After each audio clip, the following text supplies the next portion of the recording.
बिस्मिल्लाहिर्रहमानिर्रहीम। अस्सलामु अलैकुम वरहमतुल्लाहि वबरकातुहू। व्यूअर्स, इस लेक्चर में हम इंटीग्रेशन बाय पार्ट्स को इस्तेमाल करते हुए दो इम्पॉर्टेंट फार्मूले ड्राइव करते हैं और ये फार्मूले आगे आने वाले क्वेश्चंस में भी बड़े यूज़फुल रहेंगे। तो लिहाजा पहले देखते हैं कि ये फार्मूले ड्राइव कैसे होते हैं। Mathematics book to follow.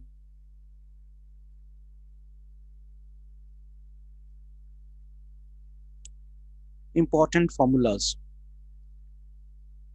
First formula है ई रेस पर x into f of x plus f dash x d x is equal to e raise पर x f of x plus. अब ये फार्मूला पहले समझना चाहिए कि इसमें क्या चीज़ें हैं और फिर उसको हम ड्राइव करते हैं। पहले याद करने के लिए कि बेसिकली फार्मूले की रिक्वायरमेंट क्या है, कब ये अप्लाई होगा फार्मूला। इसमें सबसे पहले तो ये है जी कि ई रेस्ट पर एक्स मल्टीप्लाई हो रहा है किस किस के साथ। एक फंक्शन है और फिर फंक्शन का डेरिवेटिव है। दो चीज़ें हैं, क्या क्या है। e raised पर x is multiplied by the sum of the function plus its derivative। अगर ऐसा हो, इंटीग्रेशन करें तो सिंपली e raised पर x into f of x आ जाता है। क्या समझ आई जी? अगर आपके पास फंक्शन प्लस उसका डेरिवेटिव मल्टीप्लाइड हो रहा हो e raised पर x के साथ और उसको इंटीग्रेट करें तो वो आंसर आ जाता है e raised पर x into f of x. Now keeping this formula in mind we can integrate so many questions in which we have function plus its derivative multiplied by e raised per x, and the result of this integral will be e raised per x f of x। तो हम इस फॉर्मूले को अब drive करने जा रहे हैं। वो देखते हैं कि स्टेप्स क्या हैं ड्राइव करने के, और इसमें इंटीग्रेशन बाई पार्ट्स यूज होगी।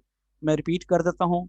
जब कभी भी फंक्शन प्लस इस इट्स डेरिवेटिव मल्टीप्लाइड हो ई रेज पर एक्स के और उसके साथ उसकी इंटीग्रेशन करें तो ई रेज पर एक्स इंटू फंक्शन आंसर आ जाता है। अगर ये आपको फॉर्मूला याद हो जाए तो बड़े मुश्किल क्वेश्चंस भी जो इस फॉर्म के होंगे बड़ी आसानी से उनका रिजल्ट लिखा जा सकता है। तो हम देखते हैं कि कैसे इसको ड्राइव करना है using integration by parts. E raise पर x into f of x plus f dash x multiply करके हमने दो इंटीग्रल बना लिए। क्या किया है? ई रेज पर x into f of x integral and in e raise पर x into f dash x integral. दो बन गए ना। ई की पावर एक्स को एफ ऑफ एक्स से मल्टीप्लाई कराया और वो लदा इंटीग्रल बन गया। ई की पावर एक्स को एफ डैश एक्स से मल्टीप्लाई कराया तो वो लदा इंटीग्रल बन गया। अब हम इंटीग्रेशन बाय पार्ट्स करते हैं। आपको याद है कि इंटीग्रेशन बाय पार्ट्स करने के लिए हम एक को फर्स्ट फंक्शन और दूसरे को सेकंड फंक्शन रखते हैं। अब फर्स्ट फंक्शन सेकंड फंक्शन किसको रखते हैं? जिसकी इंटीग्रेशन आसानी से हो सकती हो।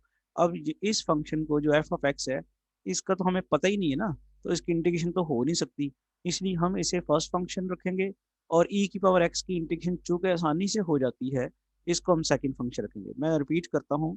जब आप इंटीग्रेशन बाय पार्ट्स करते हैं तो इंटीग्रेशन बाय पार्ट्स करने के लिए हमने एक को फर्स्ट फंक्शन और एक को सेकंड फंक्शन रखना होता है। यहाँ हमारे पास दो फंक्शंस हैं।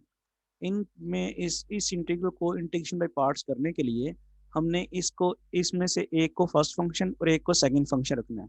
जब मैं इंटीग्रेशन बाय पार्ट्स का फॉर्मूला ड्राइव कर रहा था तो तब मैंने आपको वहाँ बताया था कि सेकंड फंक्शन उसको रखते हैं जिसकी इंटीग्रेशन आसानी से हो सक रही हो। और यहाँ हमारे पास ये दो फंक्शन जो हैं, एक ई की पावर एक्स है और एक एफ ऑफ एक्स है। एफ ऑफ एक्स का तो पता ही नहीं है तो इसकी इंटीग्रेशन कैसे करेंगे?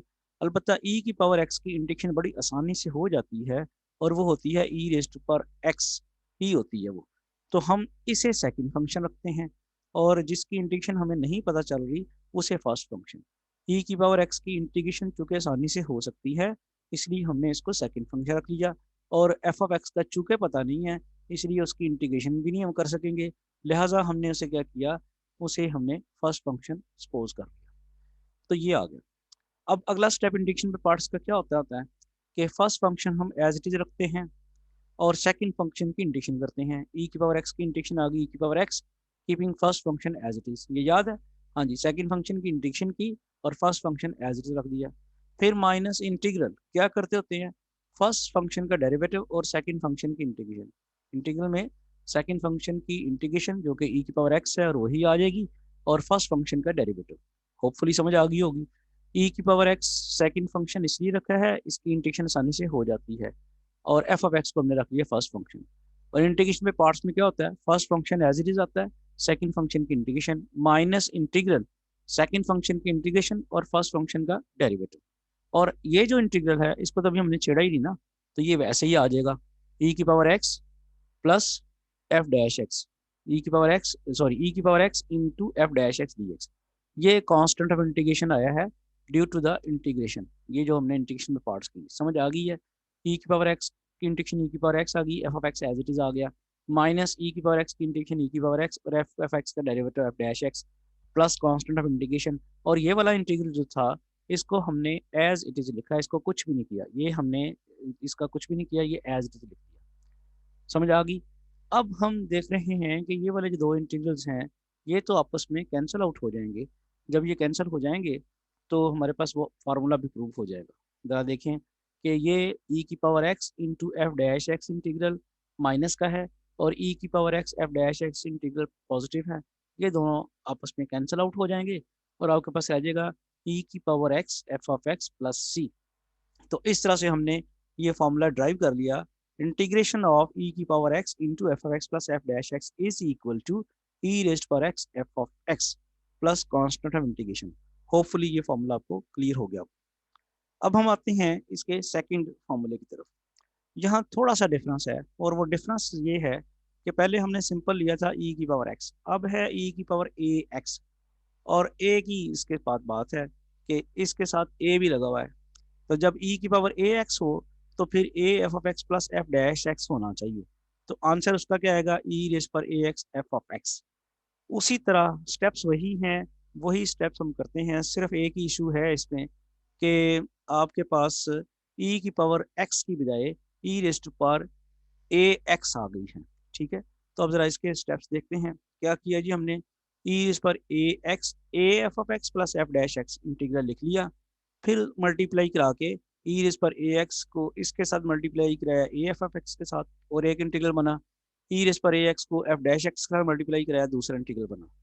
फिर आपको याद है हम इंटीग्रेशन बाई पार्ट्स करेंगे, तो ई रेस पर ए एक्स में जो ई की पावर है चूंकि उसका डेरिवेटिव मौजूद है, ये जरा गौर कीजिएगा, ई की पावर में ए एक्स इसका डेरिवेटिव ए होता है वो मौजूद है, बात समझ आई है।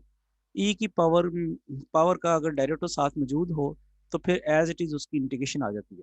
लिहाजा हमें ये पता चला कि ई की पावर ए एक्स के ई की पावर ए एक्स में जो पावर है ए एक्स उसका डेरिवेटिव चूंकि मौजूद है, इसलिए ई की पावर ए एक्स की इंटीग्रेशन हम बड़ी आसानी से कर लेंगे और वो आएगी भी ई की पावर ए एक्स ही। तो इसे सेकंड फंक्शन और एफ ऑफ एक्स को हम रखते हैं फर्स्ट फंक्शन। तो ये चीज़ ध्यान में रखते हुए हम आगे करते हैं, ई की पावर ए एक्स को रखा सेकंड फंक्शन और एफ ऑफ एक्स को रखा हमने फर्स्ट फंक्शन, चूंकि हम ई की पावर ए एक्स को ई की पावर ए एक्स की इंटीग्रेशन करने की पोजीशन में हैं।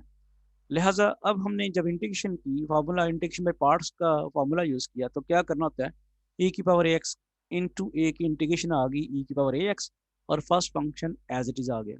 फिर माइनस करके इंटीग्रल क्या करना होता है, ई की power a x into a की इंटीग्रेशन आ गई ई रेस पर ए एक्स और फर्स्ट फंक्शन का derivative plus constant of integration. और ये वाला इंटीग्रल दोबारा हमने, ये जो हमारे पास ये इंटीग्रल है इसको तो हमने अभी कुछ किया ही नहीं है, तो इसको कुछ नहीं किया, तो ये एज इट इज़ आपके पास आ गया।